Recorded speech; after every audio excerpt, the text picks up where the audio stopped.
ఈరోజు పోలాకి మండలం మబ్బుగాం గ్రామం జిల్లా పరిషత్ ఉన్నత పాఠశాలలో విద్యార్థులకు చంద్రన్న విద్యా కానుక పుస్తకాలు మరియు యూనిఫామ్ కిట్లను పంపిణీ చేసిన నరసన్నపేట శాసనసభ్యులు గౌరవ శ్రీ బగ్గు రమణమూర్తి గారు మరియు నాయకులు.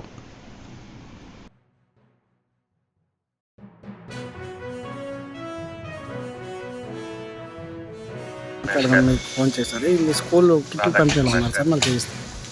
అలాగే మన ఎలిమెంటరీ స్కూల్ ప్రధాన ఉపాధ్యాయులు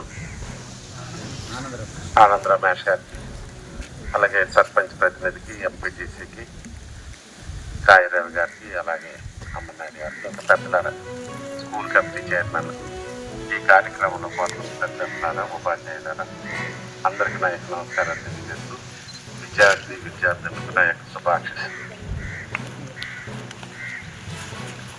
ఇవాళ ఒక మంచి కార్యక్రమంలో పాల్గొనే అదృష్టం నాకు నా నియోజకవర్గ ప్రజలు కల్పించారు. అయితే నా కర్తవ్యం ఈ నియోజకవర్గ అభివృద్ధి, సమాజ అభివృద్ధికి పాటుపడాలి.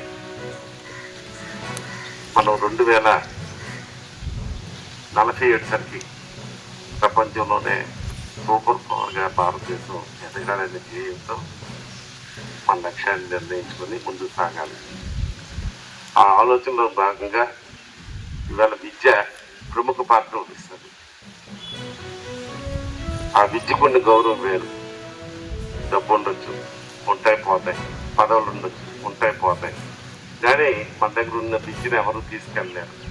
అందరితో పూజించబడేది విద్య.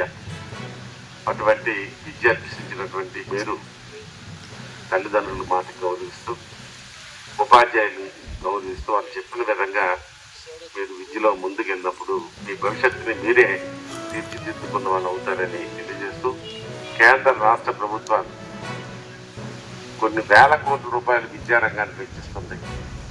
అయినా ఆ ఫలితాలు రావడంలో ఇంకా వెనకబడి ఉన్నాం. మరి ఆ ఫలితాలు రావడంలో ఉపాధ్యాయుల పాత్ర ఎంత ఉందో తల్లిదండ్రుల పాత్ర ఎంత అంతే ఉంది.